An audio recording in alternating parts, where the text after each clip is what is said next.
Welcome back to my channel GS world group Sandesh. और सबसे बड़ी बात है कि यहाँ पर बिहार एसएससी ग्रेजुएट लेवल का टेस्ट सीरीज चलता है और उसका डिस्कशन कल जो टेस्ट हुआ था उसका जो होता है डिस्कशन कराया जाएगा जीएस का। तो जिन व्यूअर या जिन अभ्यर्थियों का आना होगा टेस्ट में वो आ सकते हैं और इंटर लेवल की भी वैकेंसी आने वाली है तो उसके लिए भी टेस्ट चलेगा। तो कल का पहला प्रश्न था कि किसने निम्नलिखित में से किसने इंडिया डिवाइडेड और भारतीय संस्कृति और खादी का अर्थशास्त्र नामक पुस्तक लिखा है। ये है राजेंद्र प्रसाद है। कौन? राजेंद्र प्रसाद। और इंडिया डिवाइडेड में राजेंद्र प्रसाद ने लिखा है, ये बीपीएससी में आया था क्वेश्चन।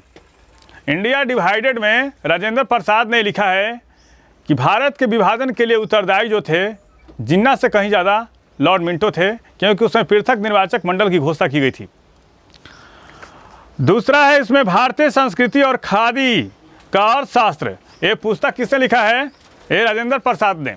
और एक और पुस्तक है इनका बापू के कदमों में। बापू के कदमों में, बापू के कदमों में किसकी पुस्तक है? बापू के कदमों में ये है राजेंद्र प्रसाद की पुस्तक है। राजेंद्र प्रसाद की पुस्तक है। और राजेंद्र प्रसाद भारत के पहले राष्ट्रपति थे और इनको अजात शत्रु के नाम से भी जाना जाता है। किसका? अजात शत्रु के नाम से भी जाना जाता है। अब दादा भाई नौरोजी के बारे में देख लेते हैं हम लोग। दादा भाई नौरोजी जो 3 बार कांग्रेस का अध्यक्ष रहे। कब? 3 बार, 1886, 1893 और 1906 में एक कांग्रेस का अध्यक्ष रहे थे। पहले पारसी थे जो कांग्रेस का अध्यक्ष रहे। इनकी और इन्होंने भारत के पहले ऐसे व्यक्ति थे जिन्होंने राष्ट्रीय आय का आकलन किया। कौन? राष्ट्रीय आय का आकलन किसने किया था? राष्ट्रीय आय का आकलन किसने किया? ये थे दादा भाई नौरोजी। दादा भाई नौरोजी। और इनकी एक प्रमुख पुस्तक है राष्ट्रीय गुप्तगुट। इनकी प्रमुख पुस्तक है दादा भाई नौरोजी का। और श्यामा प्रसाद मुखर्जी जनसंघ के संस्थापक, जनसंघ के संस्थापक, जनसंघ के संस्थापक रहे हैं। 1951 में जनसंघ की स्थापना हुई थी और संघीय मंत्रिपरिषद से इस्तीफा देने वाले पहले व्यक्ति कौन? श्यामा प्रसाद मुखर्जी। अरविंद घोष के बारे में जान लेते हैं। एक ऐसा व्यक्ति जो पहले क्रांतिकारी था बाद में सन्यासी बन गया। वो कौन था? एक ऐसा व्यक्ति जो पहले क्रांतिकारी था बाद में सन्यासी बन गया। एक ऐसा व्यक्ति जो पहले क्रांतिकारी था, जो पहले क्रांतिकारी था बाद में सन्यासी बन गया। क्रांतिकारी था बाद में सन्यासी बन गया। बाद में क्या हुआ? सन्यासी बन गया। वो कौन था? अरविंद घोष। एक ऐसा व्यक्ति जो पहले क्रांतिकारी था बाद में सन्यासी बन गया, ये है अरविंद घोष। और इनकी प्रसिद्ध पुस्तक कौन है? Life divine. लाइफ डिवाइन किसकी पुस्तक है? ये है अरविंद घोष का है। किस क्षेत्र में फील्ड्स मेडल पुरस्कार दिए जाते हैं? तो ये गणित के क्षेत्र में दिया जाता है। फील्ड्स मेडल पुरस्कार जो होता है ये किस क्षेत्र में दिया जाता है? फील्ड्स मेडल ये दिया जाता है गणित में। और 40 वर्ष से कम उम्र के गणितज्ञों को दिया जाता है फील्ड्स मेडल। और कौन कौन से पुरस्कार दिए जाते हैं इसके बारे में देख लेते हैं। एबेल पुरस्कार जिसको गणित का नोबेल कहा जाता है, एबेल पुरस्कार भी दिया जाता है, ये गणित में दिया जाता है। टेम्पल्टन पुरस्कार किस क्षेत्र में दिया जाता है? टेम्पल्टन पुरस्कार दिया जाता है, टेम्पल्टन पुरस्कार ये दिया जाता है धर्म के क्षेत्र में। बुकर पुरस्कार किस क्षेत्र में दिया जाता है? बुकर पुरस्कार साहित्य के क्षेत्र में दिया जाता है। किसमें? साहित्य के क्षेत्र में। बुकर पुरस्कार किस क्षेत्र में दिया जाता है? साहित्य के क्षेत्र में दिया जाता है। किस कर का बंटवारा केंद्र सरकार राज्य सरकार से नहीं करती है? तो सेवा कर होता है। भारत में 88वें संविधान संशोधन, कौन? 88वें संविधान संशोधन, 88वें संविधान संशोधन में क्या जिक्र किया गया? सेवाओं पर कर का प्रावधान नहीं किया गया। और आयकर के बारे में देख लेते हैं। भारत में आयकर व्यवस्था जो शुरू हुई थी वो 1860 में हुई थी और इसके प्रवर्तक कौन थे? James Wilson. आयकर व्यवस्था ये जेम्स विल्सन थे। भारत में आयकर लाने वाले व्यक्ति कौन थे? वो जेम्स विल्सन थे।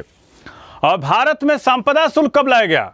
भारत में संपदा शुल्क जो होता है ये शुरू किया गया संपदा कर 1957 में। कब किया गया? 1957 में। पहली राष्ट्रीय आय समिति का गठन कब किया गया था? ये पीसी महालनोबिस की अध्यक्षता में 1949 में किया गया। कब? 1949 में। और पहली राष्ट्रीय आय समिति का गठन कब, पहली बार राष्ट्रीय आय समिति का गठन कब किया गया था? राष्ट्रीय आय समिति ये 1938 में किया गया था। कब? 1938 में। भारत में पहली बार औद्योगिक नीति कब शुरू की गई? पहली बार औद्योगिक नीति 1948 में शुरू की गई थी। औद्योगिक नीति कब लाई गई? ये लाई गई 1948 में। और 1951 में क्या हुआ? 1951 में वित्त आयोग का गठन किया गया था। किसका? वित्त आयोग का गठन कब किया गया? 1951 में किया गया है। क्वेश्चन नंबर 5 पे आते हैं। लगातार बढ़ती कीमतों की प्रक्रिया क्या कहलाती है? मुद्रास्फीति, स्टेफ्लेशन हो जो होता है। मुद्रास्फीति क्या होता है? इन्फ्लेशन। इसमें क्या होती है? मंदी के साथ मुद्रास्फीति। मंदी के साथ क्या होता है? मुद्रास्फीति। अब एक और क्वेश्चन आता है यहां से कि क्रेता बाजार क्या होता है, विक्रेता बाजार क्या होता है, उसके बारे में देख लेते हैं हम लोग। क्रेता बाजार क्या होता है तो उसके में देख लेते हैं। इसका एक ट्रिक होता है। जब वस्तु की आपूर्ति अधिक हो, क्या होता है? जब वस्तु की मांग के अपेक्षा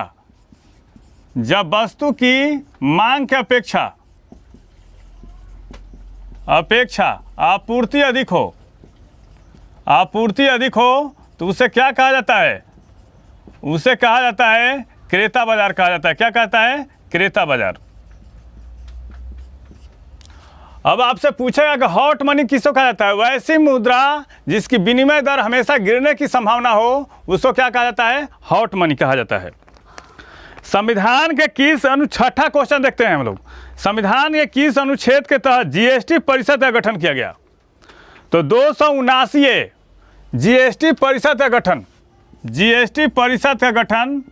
किस अनुच्छेद? जीएसटी परिषद का गठन किस अनुच्छेद में है? गठन ये 279 में है। और जीएसटी जो है किसकी सिफारिश पर लाया गया था? तो ये थे विजय केलकर समिति की सिफारिश पर लाया गया था। विजय केलकर समिति की सिफारिश पर लाया गया था। और विजय केलकर कौन थे? 13वें वित्त आयोग के अध्यक्ष थे। 13वें वित्त आयोग के अध्यक्ष थे कौन? विजय केलकर। और जीएसटी लागू करने वाला भारत कौन सा देश है? तो 154वां देश है। 154वां देश है कौन? भारत है जीएसटी लागू करने वाला। अब भारत की जीएसटी किस देश के पर आधारित है? तो ये कनाडा के पर आधारित है। भारत की जीएसटी किस पर आधारित है? तो ये कनाडा के जीएसटी के नियमों पर आधारित है। हरित सूचकांक किसने विकसित किया है? क्वेश्चन नंबर 7 देखेंगे आप लोग। तो हरित सूचकांक जो है वो जारी किया है वर्ल्ड बैंक। हरित सूचकांक किसने जारी किया? तय किया है वर्ल्ड बैंक ने जारी किया। और वर्ल्ड बैंक की स्थापना कब हुई थी? 1945 में। अभी इसमें कितने सदस्य देश हैं? तो 189 सदस्य हैं वर्ल्ड बैंक के। और इसका मुख्यालय कहाँ है? Washington DC. वर्ल्ड बैंक का मुख्यालय कहाँ है? यह है वाशिंगटन डीसी में है। कहाँ है? वाशिंगटन डीसी में है। WTO के देख लेते हैं। विश्व व्यापार संगठन। पहले इसको गैट के नाम से जाना जाता था। किसका? पहले इसको WTO को पहले गैट के नाम से जाना जाता था। गैट। और इसका पूर्ण रूप क्या है? General agreement trade and tariff. General agreement, general agreement, trade and tariff, trade and tariff, tariff. और गैट का गठन किस चक्र में हुआ था? तो उरुग्वे चक्र में हुआ था। और डब्ल्यूटीओ का मुख्यालय कहाँ है? ये जेनेवा में है। और विश्व स्वास्थ्य संगठन, इसकी स्थापना 1948 में की गई थी। अभी इसका अध्यक्ष कौन है? Tedros Adhanom Ghebreyesus. और IMF, international monetary fund, IMF की स्थापना जो हुई थी, आईएमएफ का, इसकी स्थापना 1945 में हुई थी। और किस सम्मेलन के पश्चात हुई? तो ब्रेटन वुड्स सम्मेलन। कौन? ब्रेटन वुड्स सम्मेलन के पश्चात जो हुई थी आईएमएफ की स्थापना हुई थी। 8वां क्वेश्चन देखते हैं हम लोग। पूंजी बाजार का नियामक कौन होता है? पहले समझेंगे पूंजी बाजार का नियामक। पूंजी बाजार का नियामक कौन होता है? ये सेबी होता है। पूंजी बाजार का नियामक कौन? ये हुआ सेबी।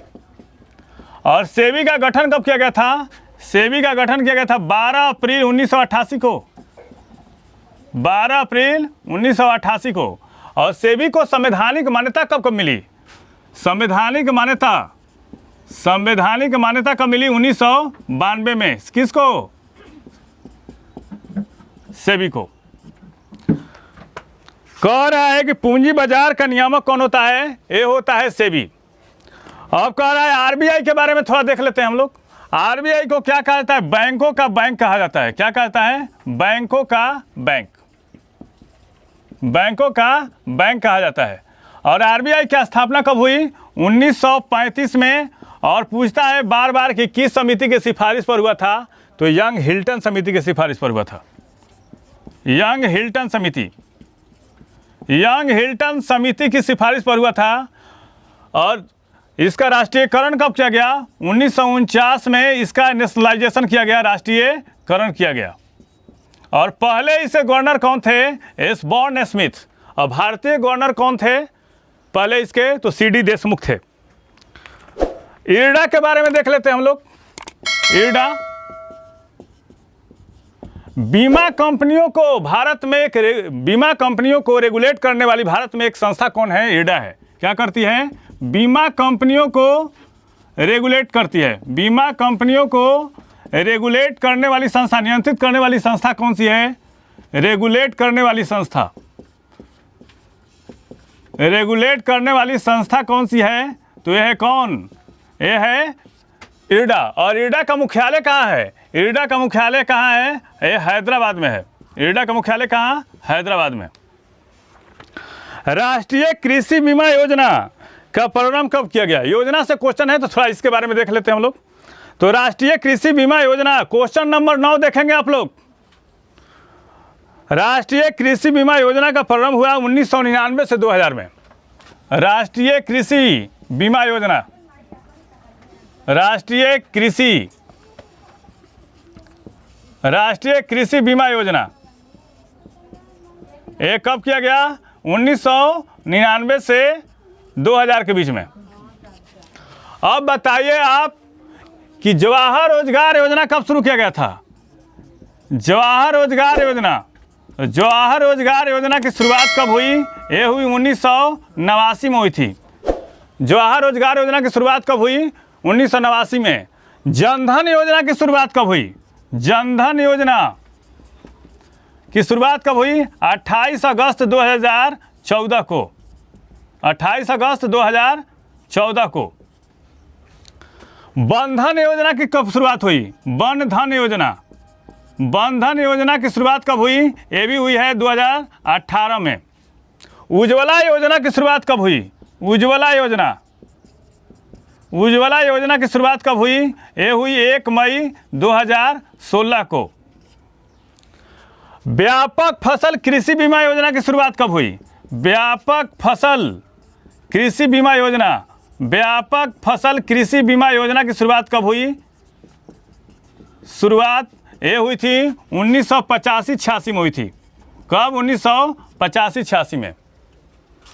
अंत्योदय योजना की शुरुआत कब हुई? अंत्योदय योजना, अंत्योदय योजना की शुरुआत कब हुई? ये हुई थी 2000 में। कब? 2000 में। ग्रामीण विद्युतीकरण योजना की शुरुआत कब हुई? 1969 में। ग्रामीण विद्युतीकरण योजना, ग्रामीण विद्युतीकरण योजना की शुरुआत कब हुई? ये हुई थी 1969 में। स्वदेश दर्शन योजना की शुरुआत कब हुई? स्वदेश दर्शन योजना की शुरुआत कब हुई? ये हुई थी 2015 में। क्वेश्चन नंबर 10 पे आते हैं। दक्षिण भारत की कौन ऐसी भाषा है जो सर्वाधिक प्राचीन है? तो दक्षिण भारत की सर्वाधिक जो प्राचीन भाषा है वो है तमिल। और किस भाषा को इटालियन ऑफ द ईस्ट कहा जाता है?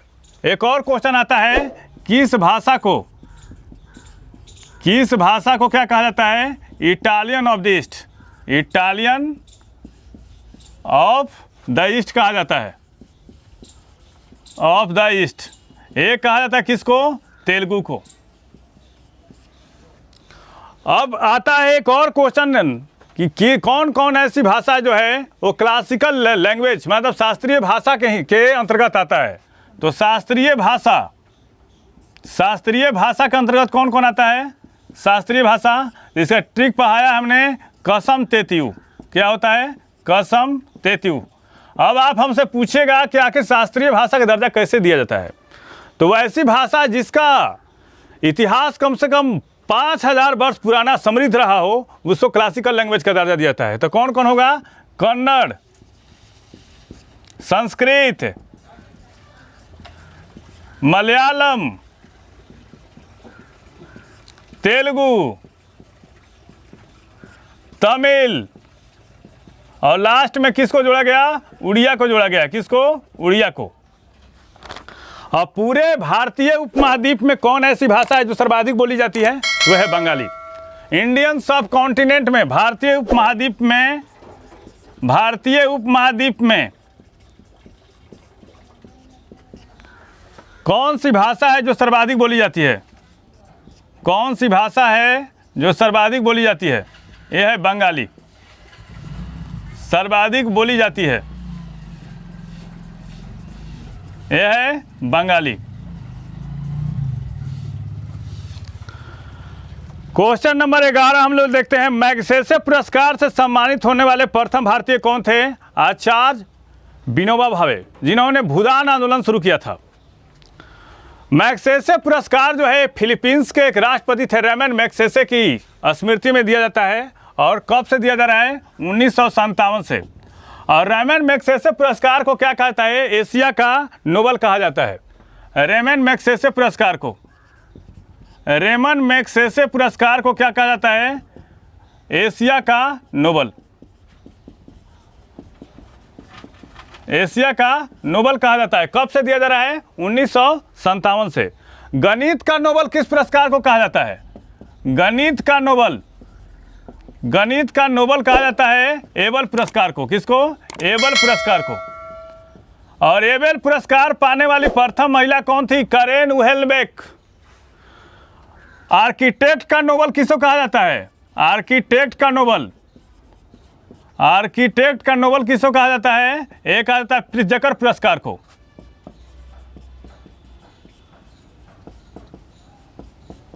को। कहा जाता है। सत्यजीत रे एक फिल्म निर्माता थे और इनको क्या किया? इनको भारत रत्न से सम्मानित किया गया था। पहले ऐसे व्यक्ति थे। और सर्वपल्ली राधाकृष्णन भारत के दार्शनिक राष्ट्रपति, और इनकी स्मृति में क्या मनाया जाता है? शिक्षक दिवस मनाया जाता है। क्वेश्चन नंबर 12 देखते हैं हम लोग। कौन सा दर्रा जो है श्रीनगर और लेह राजमार्ग को जोड़ता है? पहले इसको समझेंगे। श्रीनगर और लेह को कौन सा दर्रा जोड़ता है? जोजिला। श्रीनगर और लेह को जोजिला। और जम्मू और श्रीनगर को कौन जोड़ता है? जम्मू और श्रीनगर को ये जोड़ता है बनिहाल दर्रा। और शिमला से लेह को कौन जोड़ता है? शिमला से लेह को जोड़ता है कौन? रोहतांग दर्रा। कौन? रोहतांग दर्रा जोड़ता है। और किसको जोड़ता है? श्रीनगर से गिलगित को कौन सा दर्रा जोड़ता है? श्रीनगर से गिलगित को ये जोड़ता है कौन? बुर्जिल दर्रा। कौन? बुर्जिल दर्रा जोड़ता है। तो श्रीनगर से लेह कौन, जोजिला, और जम्मू से श्रीनगर बनिहाल दर्रा, शिमला से लेह रोहतांग दर्रा, और श्रीनगर से गिलगित कौन, बुर्जिल दर्रा। हार्ट्सफील्ड अंतर्राष्ट्रीय हवाई अड्डा कहाँ स्थित है? अटलांटा में, अमेरिका में है। और इस बार सबसे व्यस्त हवाई अड्डा का खिताब किसको दिया गया है? ये हार्ट्सफील्ड अंतर्राष्ट्रीय हवाई अड्डा अटलांटा को दिया गया है। अब किस देश में कौन कौन से हवाई अड्डा हैं इसके बारे में हम लोग देख लेते हैं। तो केप कैनेडी हवाई अड्डा कहाँ है? केप कैनेडी हवाई अड्डा, केप कैनेडी हवाई अड्डा कहाँ है? ये न्यूयॉर्क में है। कहाँ पे? न्यूयॉर्क। चार्ल्स डी गॉल हवाई अड्डा कहाँ है? चार्ल्स डी गॉल हवाई अड्डा ये फ्रांस में है। चार्ल्स डी गॉल हवाई अड्डा कहाँ है? ये पेरिस, फ्रांस में है। कहाँ पे? पेरिस, फ्रांस में है। अल मिन्हात हवाई अड्डा कहाँ है?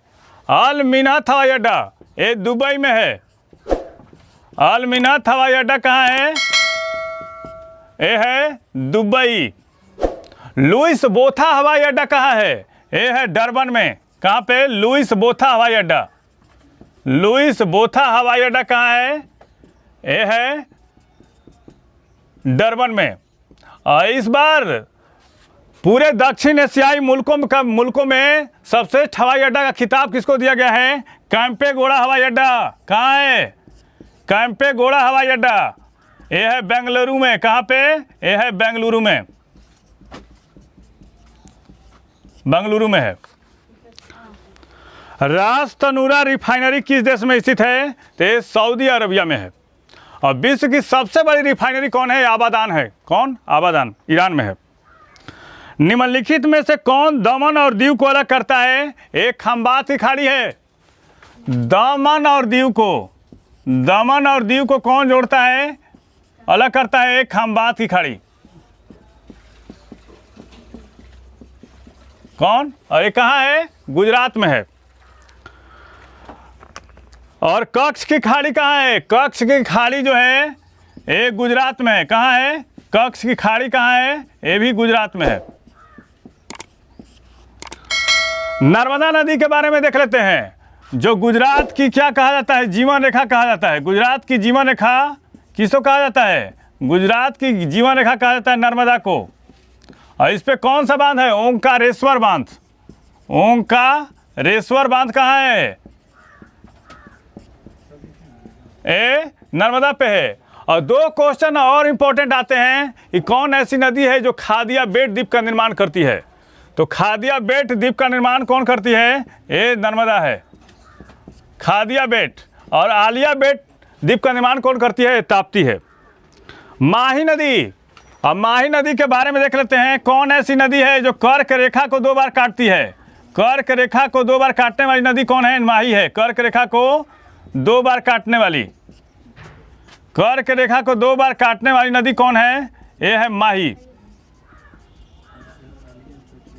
कर्क रेखा को 2 बार काटने वाली नदी कौन है? माही है।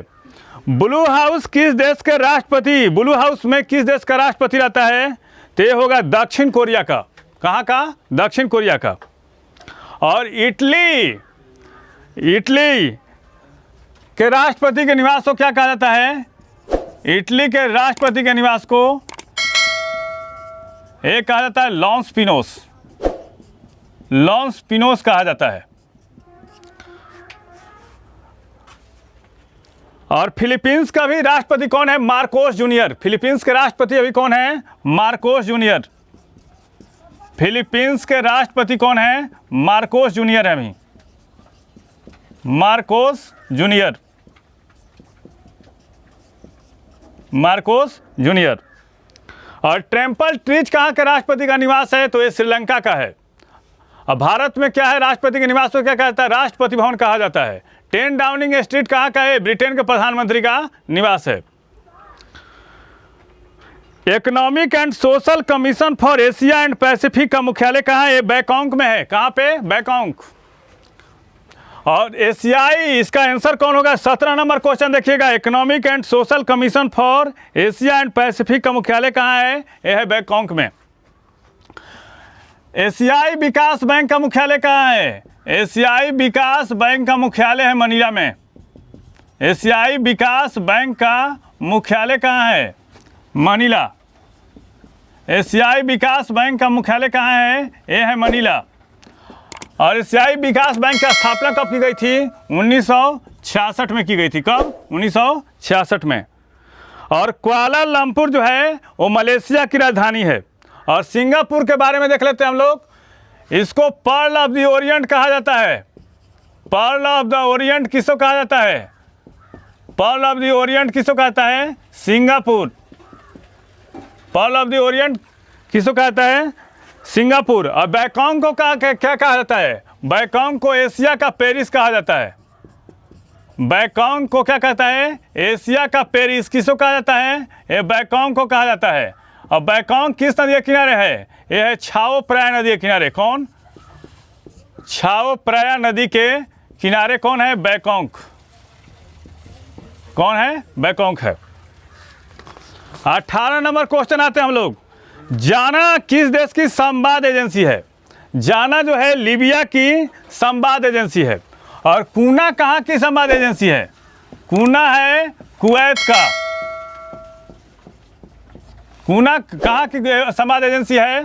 तो है कुवैत का। राइटर्स कहाँ की न्यूज एजेंसी है? राइटर्स है ब्रिटेन की संवाद एजेंसी है। विश्व का एकमात्र तैरता हुआ राष्ट्रीय उद्यान किबू लमजाओ भारत के किस राज्य में है? यह है मणिपुर। कहाँ पे? मणिपुर में है। अरुणाचल प्रदेश में कौन कौन से अभयारण्य हैं? इसके बारे में देख लेते हैं हम। तो नामदफा,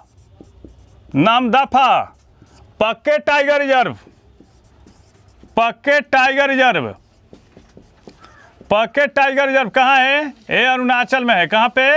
अरुणाचल में। नागालैंड में कौन कौन सा अभयारण्य है? नागालैंड में है ईटांगटी। ईटांगटी बार बार पूछता है क्वेश्चन। ईटांगटी वन्य अभयारण्य कहाँ है? नागालैंड में। और फकीम अभयारण्य कहाँ है? ये नागालैंड में है। और सिक्किम में कौन सा अभयारण्य है? सिक्किम में पंगोलखा वन्य अभयारण्य कहाँ है? पंगोलखा वन्य अभयारण्य। पंगोलखा वन्य अभयारण्य कहाँ है? ये सिक्किम में है। कहाँ पे? ये है सिक्किम में है। 20 नंबर क्वेश्चन देखते हैं। कौन ऐसा देश है जो हॉर्न ऑफ अफ्रीका में आता है? देखिएगा, horn of Africa. Horn of Africa का हिस्सा बार बार क्वेश्चन आता है। तो इसमें 3 देश है। इथोपिया, सोमालिया और जिबूती। इथोपिया, सोमालिया और जिबूती। तो कह रहे हैं क्वेश्चन, कौन ऐसा देश है जो हॉर्न ऑफ अफ्रीका में स्थित है? तो इसमें कौन होगा? सोमालिया होगा। और केन्या कहाँ है? एक अफ्रीकन कंट्री है। केन्या की राजधानी कहाँ है? नैरोबी। और संयुक्त राष्ट्र पर्यावरण कार्यक्रम यूएनईपी का मुख्यालय कहाँ है? यूएनईपी का मुख्यालय कहाँ है? ये नैरोबी में है।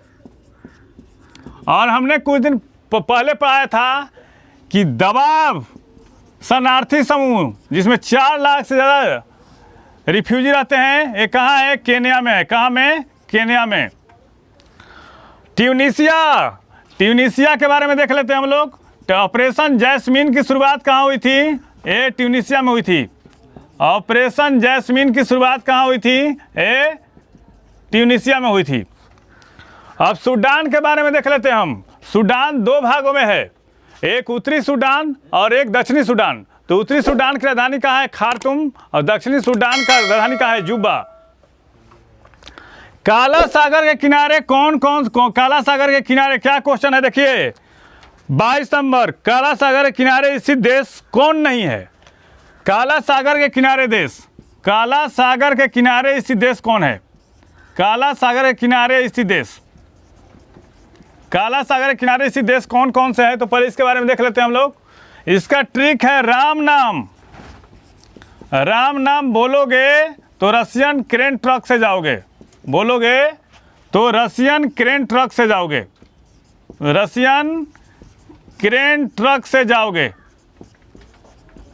क्रेन ट्रक से जाओगे। तो इसका क्या होगा ट्रिक? राम नाम मतलब रोमानिया, बोलोगे मतलब बुल्गारिया।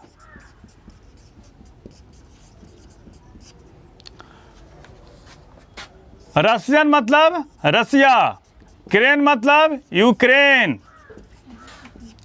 ट्रक मतलब क्या हुआ तुर्की, और जाओगे मतलब कौन जॉर्जिया, इसमें कौन नहीं है, इसमें फ्रांस नहीं है।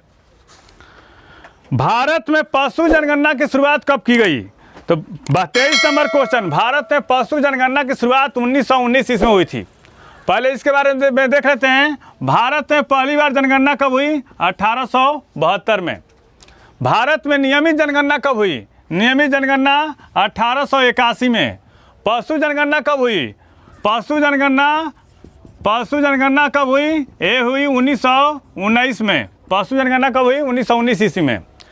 जाति जनगणना कब हुई थी? जाति जनगणना हुई 1931 में। आर्थिक जनगणना कब हुई? आर्थिक जनगणना ये हुई थी 1977 में। कब? 1977 में। और वन जनगणना की शुरुआत कब हुई? वन जनगणना हुई 1987 में शुरू हुई। और कृषि जनगणना कब हुई? कृषि जनगणना ये हुई 1970 में। कब? 1970 में।